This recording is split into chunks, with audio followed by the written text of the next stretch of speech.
Très heureuse de vous retrouver, mesdames et messieurs, pour ce spécial débat. Ce spécial débat est centré sur le parti Ensemble de Moïse Katumbi. Et nous avons la bouche autorisée de ce parti. Nous allons parler de tout, tout ce qui concerne ce parti, la gestion des ambitions, pourquoi Ensemble est resté dans l'union sacrée. Nous allons parler des questions aussi personnelles, la loi Teni.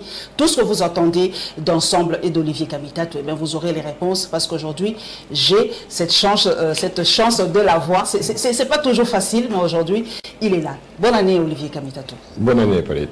Merci beaucoup d'avoir accepté notre invitation. Olivier Kamitatou, la toute première question que les gens se posent, pourquoi Ensemble, le parti de Moïse Katumbi, est resté dans l'union sacrée? Parce que beaucoup de gens s'attendaient à ce que vous quittiez l'union sacrée. Rester ou quitter l'union sacrée, effectivement, c'était un débat. Et je pense que ce débat a été très ouvert, puisque Moïse Katumbi a engagé des consultations et il ne l'a pas fait de manière secrète, à l'ombre des couloirs. Il l'a fait de manière très ouverte et il a engagé ces consultations. Il faut d'abord remonter dans l'histoire. L'union sacrée a été un appel et une exigence et un devoir pour toutes les Congolaises et tous les Congolais engagés en politique, qui à un moment donné ont compris que le pays était en train de stagner, que nous ne pouvions pas avancer dans les attentes et les espoirs du peuple congolais. Et donc nous avions défini à notre niveau un cahier des charges, un agenda. À l'appel du président de la République, nous avons présenté ce cahier des charges. Et nous avons fixé 3 grands objectifs à cette grande coalition à laquelle nous étions invités. Le premier objectif était la paix et la sécurité dans l'est du pays, à travers tout le pays.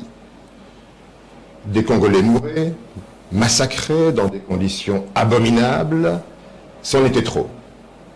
Aucun résultat en termes de paix, de sécurité, de stabilité, et donc c'était le premier point de ce cahier des charges présenté au chef de l'État lors de ces consultations.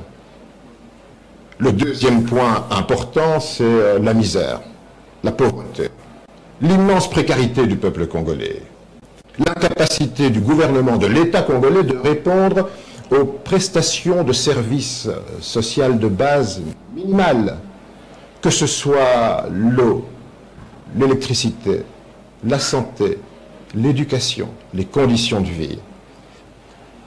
Nous avions considéré qu'il était important que ce soit à l'agenda, après la paix, la sécurité, le droit à la vie, que cette grande coalition puisse s'intéresser à améliorer les conditions de vie de la population. C'est ça notre combat.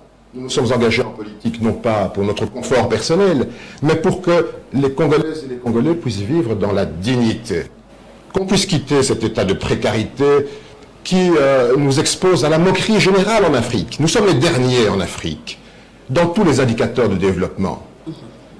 Le chef de l'État l'avait compris. Il l'avait fait dans son annonce, invitant tout le monde dans cette coalition. Et le troisième point de ce grand triangle, on s'était dit, des élections. Rappelez-vous d'où nous venons en 2018. Des élections truquées, manipulées, fabriquées, des résultats annoncés à la va-vite, sans même qu'on ait dépouillé les bulletins de vote. Les bureaux de vote. Ne pas dépouiller le bureau de vote. Qu'est-ce que c'est que des élections? C'est le jour où 100 millions, ou les électeurs de Congolaises et de Congolais, tous, qu'ils soient riches, pauvres, puissants, misérables, tous ont le même statut en tant que fils et filles de ce pays de choisir librement leurs dirigeants. Et on leur a confisqué cela. Remettre le pouvoir à la portée du peuple. C'était ça le troisième point, en disant « Nous voulons des élections qui soient libres, transparentes, démocratiques, une CENI qui soit débarrassée des scories politiques. Nous voulons réellement que les institutions en charge des élections préparent un processus impartial, crédible, dont les résultats seront opposables à tout le monde. » Voilà notre agenda politique. Et c'est pour ça que nous avons fait acte d'adhésion à l'appel du président de la République. Et cet agenda et ce cahier de charge a été respecté selon vous? Eh bien, des efforts ont été faits. Mais malheureusement, aujourd'hui, le pays va mal. Et c'est la raison pour laquelle il y a eu cette consultation. Entre-temps, des décisions ont été prises, des décisions importantes ont été prises par le chef de l'État, par le gouvernement, par les autorités en charge notamment de l'aspect le plus crucial pour nous, qui est le droit à la vie. Un état de siège a été décrété. Des armées étrangères sont entrées en République démocratique du Congo. On a d'abord invité des Kenyans, si vous vous rappelez. Les forces ougandaises sont entrées, si vous vous rappelez, elles sont toujours là. Des policiers rwandais frappent à la porte pour régenter l'ordre et la sécurité dans une partie du territoire. On s'est dit, cette stabilité si précaire, faut-il la mettre en cause par une crise gouvernementale? Remettre en cause la stabilité des institutions exécutives, quand le pays est en guerre, que des troupes étrangères sont dans le territoire national, nous serions exposés à une critique, nous aurions été blâmés. Nous l'avons compris. Nous avons considéré qu'à ce moment-là, il fallait faire taire nos divergences. Il fallait faire preuve d'un minimum de raison. Ne pas créer une crise politique à l'intérieur d'une coalition. Et je rappelle toujours que l'Union sacrée n'est pas une plateforme électorale. Ça risque de devenir d'ici là. Vous faites une spéculation, ce ne l'est pas aujourd'hui. C'est une coalition gouvernementale autour d'un programme qui a été fixé par toutes les parties prenantes, programme qui a été présenté à l'Assemblée nationale, programme qui est jugé par les Congolais eux-mêmes et par la représentation nationale. Donc, c'est une coalition gouvernementale. Qui risque de devenir une plateforme électorale, vu les dernières avancées, la dernière lecture des choses. Je n'entre pas dans cette spéculation. Je vois qu'à l'intérieur de certains partis de cette coalition, il y a des bisbilles, il y a des petites querelles qui indiquent que bon, mais tout le monde n'est pas d'accord. Mais en tout cas, nous ne sommes pas dans une plateforme électorale qui s'appellerait Union Sacrée. L'Union Sacrée a été composée de différentes parties prenantes, partis politiques, pour une coalition gouvernementale autour d'un programme qui était défendu à l'Assemblée nationale, un programme dans lequel nous avons retrouvé nos préoccupations. Maintenant, est-ce que nous sommes satisfaits de sa mise en œuvre? Mais non, nous ne sommes pas satisfaits. Mais quittez alors, c'est évident. Je vais vous expliquer qu'on ne crée pas une nouvelle crise, on ne crée pas une crise politique quand des troupes étrangères sont dans un pays. Nulle part au monde ça se fait, nulle part au monde. Non, c'est pour l'intérêt de la nation que vous restez dans l'Union sacrée. Évidemment. Bien que la population, par exemple, de l'Est, de Béni, de Goma, dise que l'état de siège n'apporte pas de résultats. Aujourd'hui, l'état de siège, nous sommes à sa 17e, je crois, 15e ou 17e ou 18e. Mais entre-temps, imaginez-vous un gouvernement tombé à Kinshasa quand des troupes étrangères sont dans le pays. Imaginez la chose. C'est pas possible. Nous devons nous concentrer sur l'effort pour la paix et la sécurité. Que ce soit les Congolais, que ce soit les pays voisins, que ce soit la communauté internationale, tout le monde nous blâmerait de dire « Ah, nous voulons chercher une nouvelle crise pour aller chercher des nouveaux postes ». Je terminerai sur l'Union sacrée en disant « Moïse Katumbi n'a jamais cherché des postes. Nous ne cherchons pas des postes, nous cherchons des solutions. » Mais vos ministres sont là. Nos ministres sont là, nous ne sommes pas à la recherche des fonctions ministérielles. On a proposé à Moïse Katumbi d'être Premier ministre. Il a dit non. Je ne peux pas être Premier ministre, ce n'est pas mon ambition. Lui, c'est d'être président de la République. Ce n'est pas une question de rêve. Je veux contribuer, j'amène le meilleur de mes hommes et de mes forces dans cette coalition si elle poursuit les objectifs que nous nous sommes assignés. Et Moïse Katumbi vient de le rappeler à Kisangani. Nous ne supporterons jamais des bêtises. Vous avez parlé lors d'une récente émission de ce huissier qui a été arrêté de la justice. On n'a pas vu les politiques. Le greffier. Le greffier. Mais est-ce que Moïse Katumbi a dit quelque chose? On n'a pas vu les politiques s'élever par rapport à ça. En 48 heures, je m'exprime maintenant. Okay. Je m'exprime aujourd'hui. Nous ne sommes pas là pour cautionner des bêtises. Leur âme, c'est du vol. On vole les Congolais. On les dépouille de leur épargne. Le Parlement, l'Assemblée nationale et le Sénat l'ont indiqué. Ce n'est pas une loi, ce n'est pas une taxe, ce n'est pas un impôt. Qu'est-ce que c'est? Dois-je qualifier cela de vol? On vous dépouille de votre épargne. Chaque fois que vous entendez la sonnerie de votre téléphone, vous prendre $1. Puisque la commission ECOFIN n'a pas retracé cet argent, où est-il? Qui en est responsable? Qui gère ce rame? C'est une bêtise. Moïse Katumbi l'a dénoncé. Nous ne sommes pas là pour avaliser des bêtises. Nous ne sommes pas là pour avaliser le fait que des hommes politiques, parce qu'ils ont parlé un peu trop fort, puissent être arrêtés. Jacques Ndala est arrêté. Donc, le patron de la jeunesse d'Ensemble pour la République croupit en prison. Il est éligible à la grâce présidentielle. Mais qu'est-ce que vous faites? Qu'est-ce que vous faites comme démarche? Parce que la grâce est déjà signée. Écoutez, la grâce présidentielle les démarches, nous communiquons. Qu'est-ce que je fais pour l'instant sur ce plateau? Nous communiquons. Nous demandons que Jacques Ndala soit libéré. Pourquoi est-il maintenu en prison? Pourquoi d'autres qui sont coupables de pires crimes, de vol, de détournement, de corruption, ne sont pas arrêtés, ne sont pas poursuivis, certains sont même relâchés? Et pourquoi lui reste-t-il en prison? Nous ne sommes pas là pour cautionner des manifestations comme à Lubumbashi, où on agresse des manifestants pacifiques. L'usage disproportionné de la force, de la violence, les gaz lacrymogènes, les tirs à balles pour écarter une population qui veut simplement demander que le cas d'un prisonnier soit traité de manière beaucoup plus humaine. Nous ne sommes pas là pour cautionner ces bêtises. Je les dénonce aujourd'hui devant vous, mais je suis partie prenante à une coalition gouvernementale. Cette dénonciation, eh bien, nous devons la porter là où nous siégeons dans des institutions. Vous allez partager le bilan, hein? Vous allez partager le bilan avec... Nous partagerons le bilan au niveau de nos responsabilités. Et je l'ai dit de manière très claire. Ça s'arrête où, ces responsabilités? Nos ministres sont engagés dans un gouvernement, ils sont responsables de leur domaine de travail, que ce soit le ministre du Plan, des Transports, de l'enseignement supérieur, ils sont responsables. Ils seront jugés individuellement, collectivement, mais par rapport à leur travail. À leur travail. Ensemble ne portera pas le chapeau. Et Moïse Katumbi ne portera pas le chapeau d'un échec dont il aura dénoncé, comme aujourd'hui, toutes les dérives. Des choses peuvent se faire qui sont des choses positives. Tout n'est pas négatif, mais nous dénoncerons toujours les bêtises. Ok.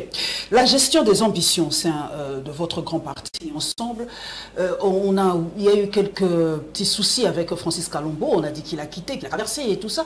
Mais dernièrement, je l'ai vu avec vous. Est-ce que Francis Kalombo fait toujours partie d'Ensemble ou comment vous avez arrangé ce dossier? Écoutez, Francis Kalombo devrait répondre lui-même. Bien entendu qu'il fait partie de notre grande famille. Les ambitions politiques, mais c'est quelque chose de tout à fait... Nous sommes dans une démocratie. À l'intérieur même d'Ensemble pour la République, il y a des ambitions qui s'expriment. Comment vous gérez? Il y a des courants, vous laissez les gens s'exprimer librement. Eh bien, c'est cela la qualité d'un parti, c'est de pouvoir gérer ses ambitions. Moïse Katumbi, cette année-ci, vous ne le savez peut-être pas, mais en tout cas, beaucoup de supporters de Mazembe le savent, il est président de TP Mazembe depuis 1997. Nous sommes en 2022. Ça fait 25 ans qu'il dirige le plus grand club de football d'Afrique. Un des plus grands clubs d'Afrique. Parmi les plus grands. Parmi les plus grands. Un club de football, c'est quoi? C'est savoir mettre des talents ensemble. C'est de savoir mettre les hommes qu'il faut et les femmes à la place qu'il faut, où leur talent peut s'exprimer, où ils peuvent le mieux jouer, où ils peuvent marquer pour le collectif. Le premier collectif de Moïse Katumbi, c'est la nation. Nous marquons, nous jouons pour la République démocratique du Congo. Le deuxième collectif, c'est son parti. Il ne faut pas oublier que le parti de Moïse Katumbi est un parti tout jeune. Nous avons à peine 2 ans. Mais nous voulons le meilleur collectif possible. On peut avoir des ajustements dans une équipe. On peut intervertir des joueurs. On doit les mettre là où ils peuvent être les plus efficaces possibles. Et donc, il est tout à fait normal qu'il y ait des ambitions. Tout le monde veut être numéro 9, tout le monde veut marquer.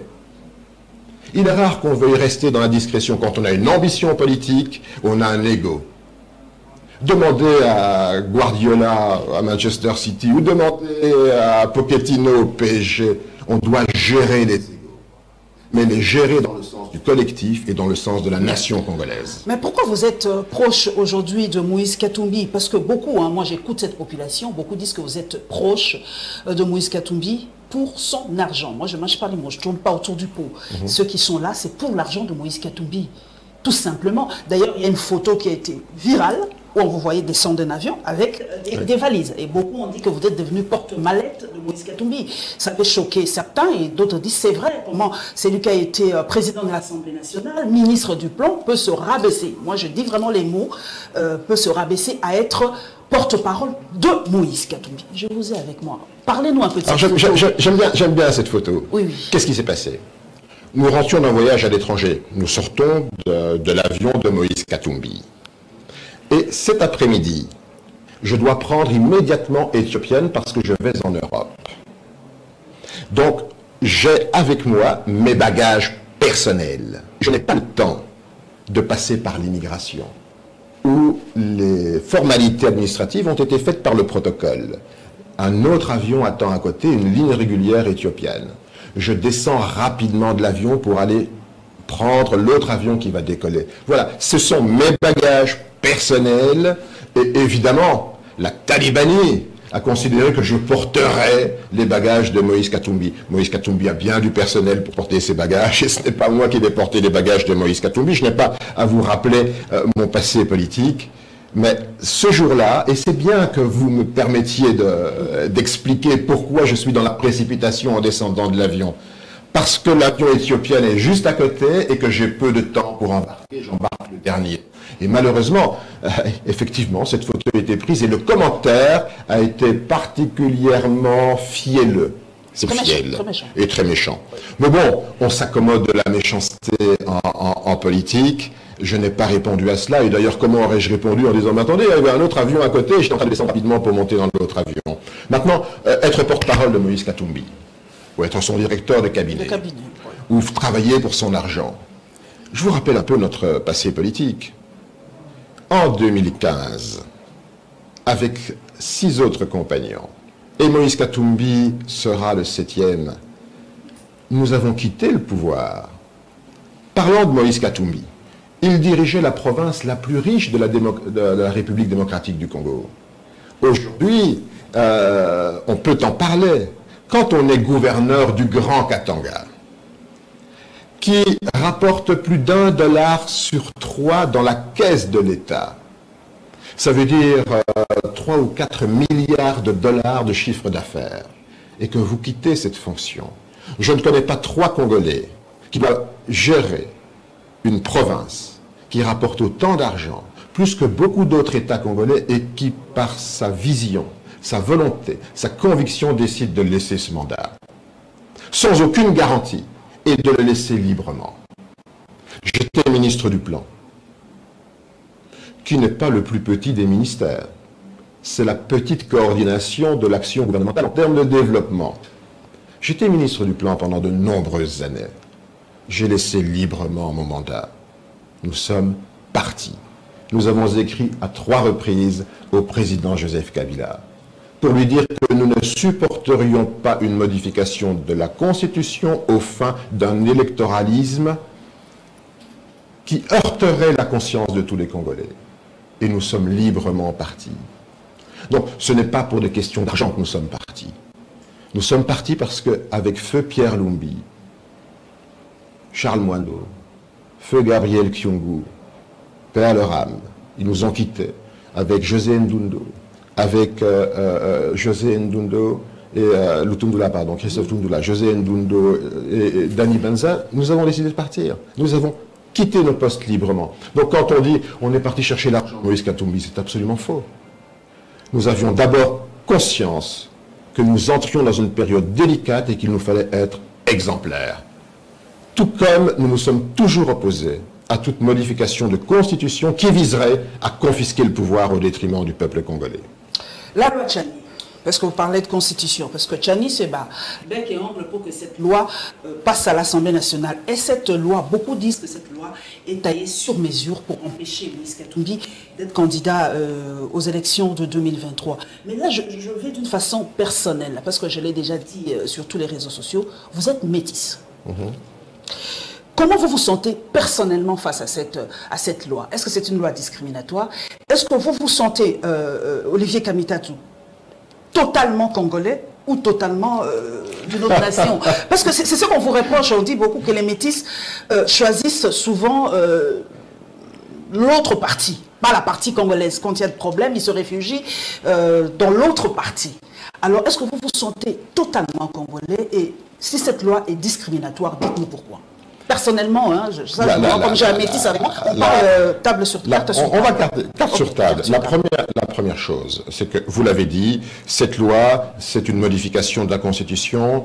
On n'entre pas dans le juridisme. C'est des mécanismes extrêmement compliqués que de modifier une Constitution. Cette Constitution est le fruit de différents accords qui ont permis de retrouver une stabilité globale en République démocratique du Congo. La loi sur la nationalité, ces dispositions ont été adoptées lors de l'accord de cessez-le-feu. Des gens avaient pris les armes pour revendiquer leur nationalité.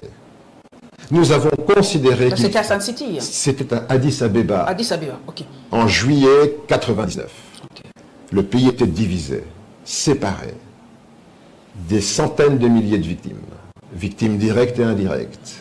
Certains avaient pris les armes pour revendiquer qu'ils étaient congolais parce que d'autres contestaient cette nationalité. Et nous avons trouvé un compromis tout à fait acceptable, de père ou de mère appartenant à une des communautés qui faisait les frontières de la République démocratique du Congo en 1960. Et de toute façon, nous avions considéré que nous devions être ouverts à toutes les dispositions qui ramènent la paix. Et c'était fait à Addis Abeba. C'était reproduit dans la constitution de transition du 1+4. C'était reproduit dans la constitution adoptée par 85% des Congolais par référendum, peut-être l'acte le plus généreux de tous les Congolais vis-à-vis d'eux-mêmes, un des moments historiques clés de notre pays, ce premier référendum qui a donné une constitution qui prévaut jusqu'aujourd'hui. Je ne reviens pas sur ça, mais les élucubrations de Tchani voudraient dire qu'on doit réouvrir cela et réengager le pays dans un sentier extrêmement dangereux où on va toujours continuer à se contester, à se quereller alors que nous avons trouvé une solution. Le pays aujourd'hui a besoin de stabilité, il n'a pas besoin d'artifices qui remettent en chantier une constitution laborieusement adoptée et par référendum. C'est le premier point. Le deuxième, notre coutume. Certaines ethnies de ce pays, communautés, c'est le papa, la branche paternelle, qui revendique la possession de l'enfant et qui lui donne donc ses pleins droits d'appartenir à sa communauté. Les Mongos, les Baluba, les Balubakat, c'est leur coutume qui remonte à des millénaires. D'autres, c'est la branche maternelle, c'est le ventre, c'est le matriarcat. Comme chez les moi. Bakongo, le Bandundu, chez Moïse Katumbi, les Babemba, et dans d'autres. C'est matriarcat. Vous voulez arracher un enfant du ventre de sa maman, matrilinéaire, en disant qu'il n'appartient pas au clan de sa maman? Vous voulez arracher un enfant en disant qu'il n'appartient pas au clan de son papa? Vous allez heurter ce qui fonde la diversité, la richesse de la République démocratique du Congo et son unité. D'abord sa coutume, ses traditions, qui remontent à des siècles et des siècles. Monsieur Noël Tchani veut s'élever, s'ériger en petit Zemmour congolais. C'est inimaginable. Nous ne pouvons pas toucher à cela. Il faut s'en empêcher. Vous parlez des métis. Et c'est là où on dit, finalement, cette proposition, elle tient à un grand désordre. Nous avons 9 pays voisins. Il y a des Congolais et des Congolaises dont les parents sont peut-être centrafricains, un des 2 parents, soudanais, rwandais, burundais, zambiens, tanzaniens, 9 angolais, président lui-même l'a dit, le président Tshisekedi lui-même a dit qu'il avait des racines angolaises. Bon, ma foi. Vous allez remettre tout ça en jeu dans un pays qui a 9 voisins, 2 millions de kilomètres carrés, pour un seul homme. On veut l'empêcher d'exprimer une ambition. Il ne l'a pas encore fait. Il ne l'a pas encore exprimé pour les années qui viennent, les prochaines élections. Mais pour l'empêcher, un seul homme. Vous voulez détruire des coutumes, vous voulez détruire des rapports de bon voisinage, vous voulez détruire des familles qui sont transfrontalières. Tous les peuples qui sont en République démocratique du Congo sont le fruit de grandes migrations africaines. Nous avons trouvé sur le sol congolais, dans la forêt, les pygmées. Tous les autres sont venus de l'étranger. Finalement, j'en viens à votre question. Est-ce qu'en tant que métis, vous êtes loyal? Parce que le caractère scélérat de Noël Tchani dans sa loi, dans sa proposition de loi, le caractère scélérat de cette proposition, c'est de combiner la couleur de la peau à la loyauté. Jusqu'où faut-il être noir de peau pour être loyal? Et parce que vous êtes clair de peau, vous ne seriez pas loyal. C'est du racisme pur et simple. Ma loyauté ne peut jamais être remise en question. Le ventre duquel je suis sorti ne peut pas être remis en question. On veut simplement, Noël Tchani veut diviser les Congolais parce qu'il appréhendait un poste de gouverneur. Il avait quelques ambitions politiques. Eh bien, tant mieux, il faut avoir des ambitions politiques. Mais nous savons derrière qui a financé ce monsieur, qui est venu avec un clou dans sa valise pour se présenter aux élections et qui parade en essayant de détruire ce que nous avons de plus fondamental, c'est ce sentiment d'unité, quelle que soit la couleur de peau que nous avons, nous travaillons pour le Congo, nous gagnons pour le Congo. Voilà ma réponse. Merci beaucoup de cet éclairage. Mais les ambitions, quand même, on connaît la République démocratique du Congo, on ne sait toujours pas ce qui va se passer demain.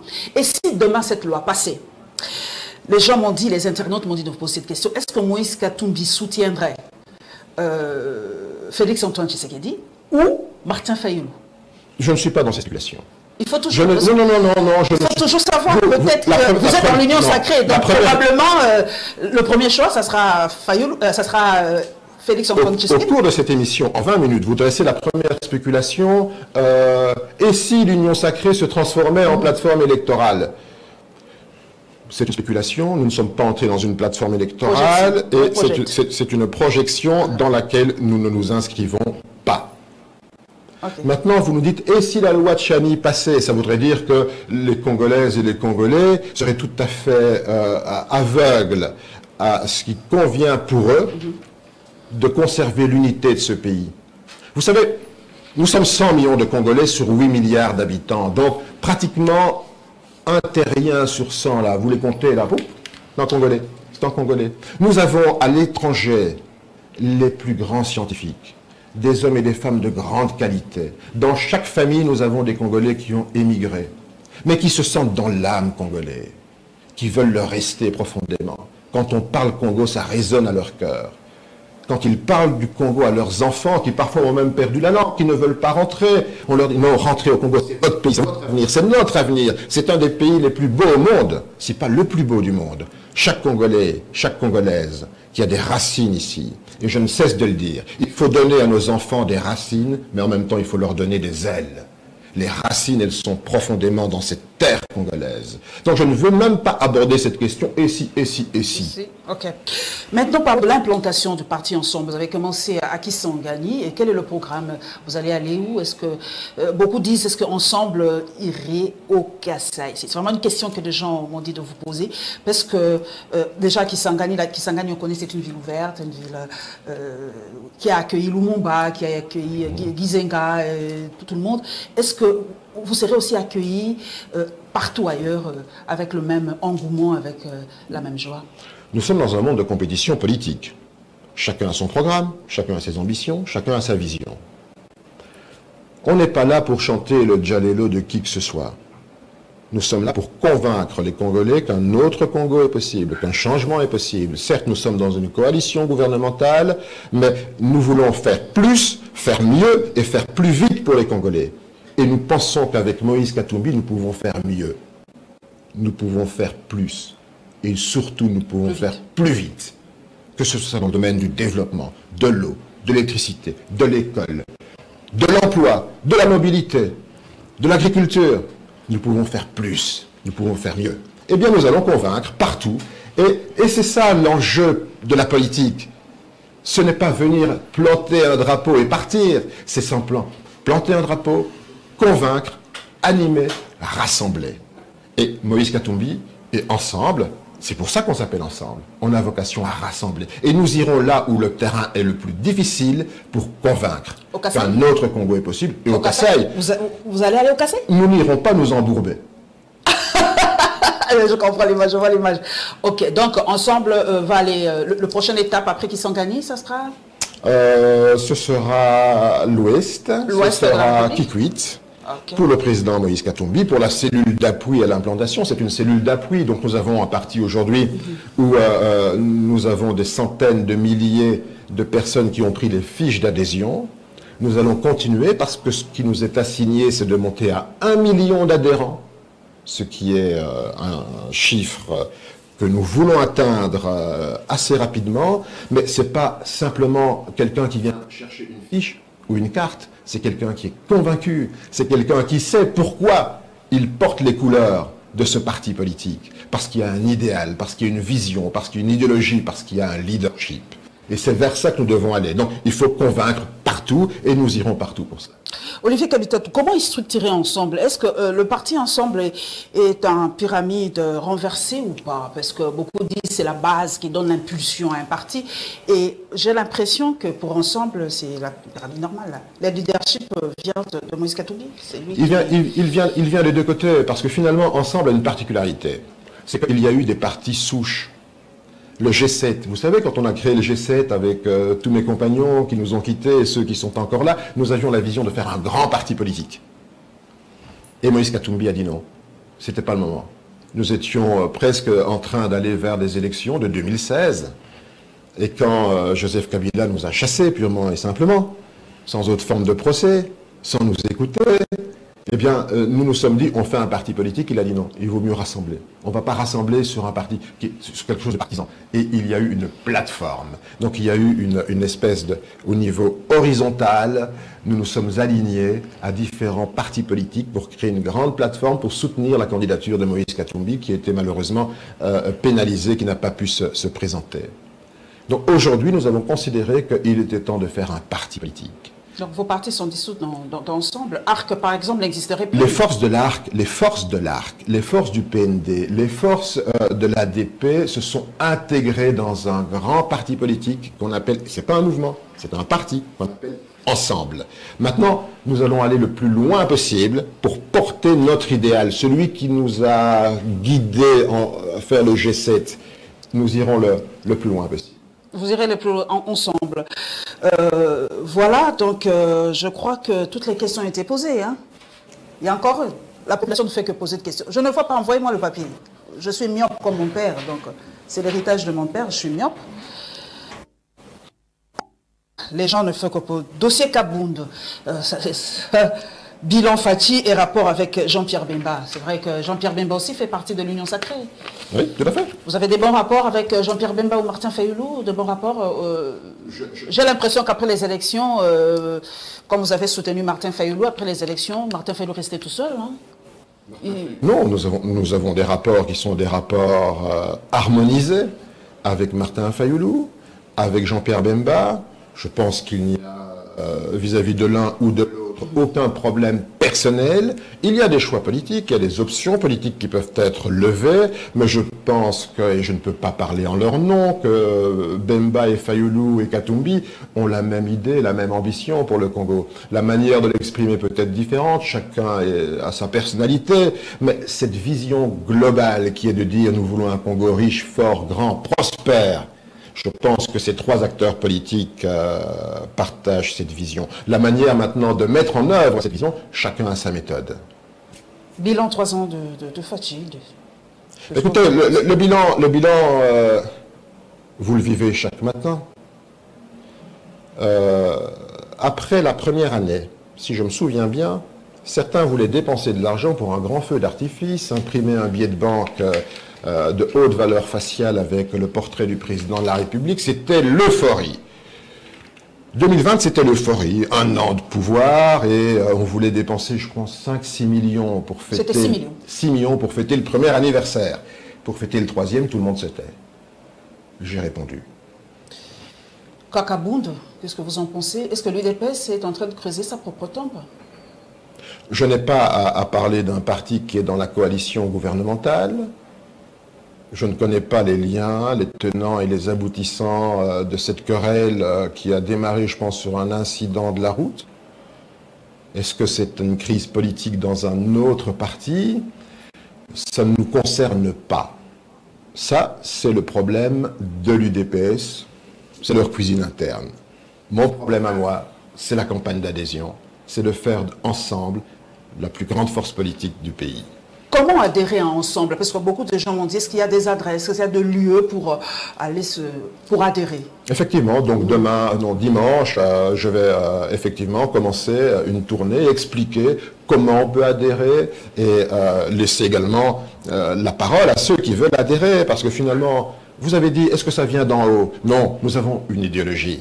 Nous voulons partager une vision, mais nous devons écouter également la base. Ceux qui viennent, pourquoi adhèrent-ils au parti Ensemble? Quels sont les espoirs, les attentes? Nous voulons écouter tout le monde, mais je dirais et je rappellerai, et nous rappellerons par toute voie de communication où on peut adhérer à cette grande force politique.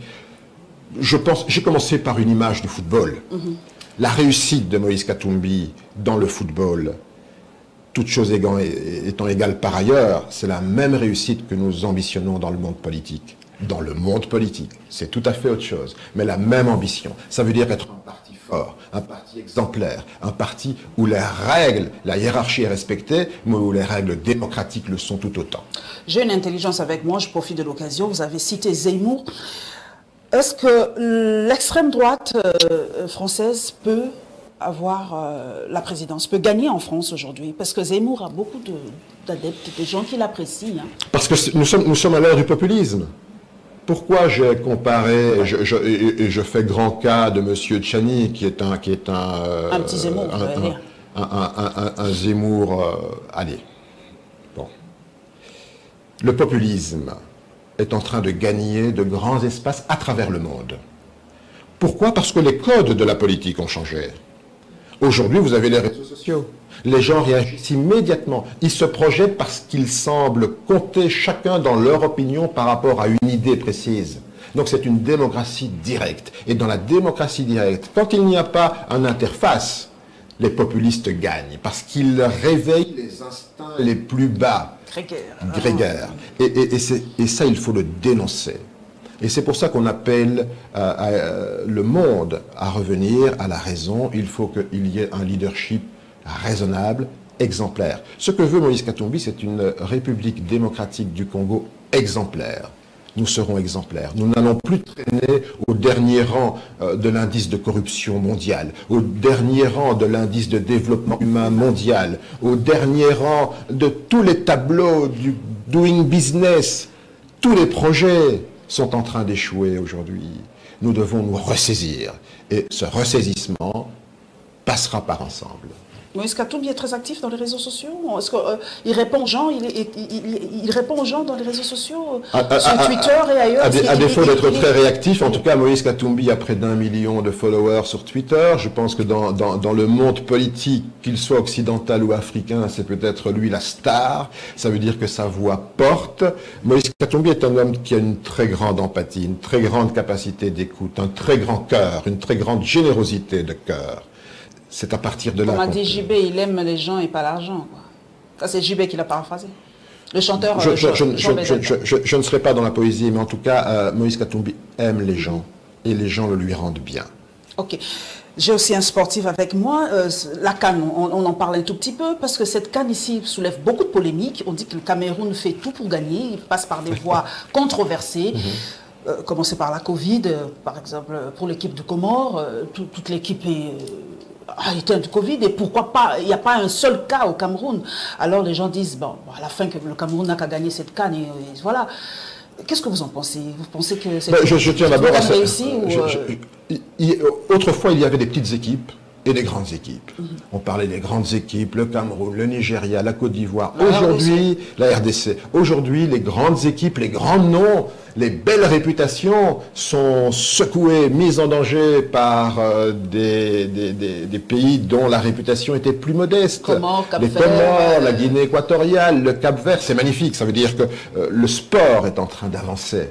Il y a encore certainement les scories du passé, les petites tricheries, les petites combines, mais l'image que donne le football à travers cette CAN, c'est que le talent, les talents, le génie est partout en Afrique et qu'il n'y a pas de petite nation.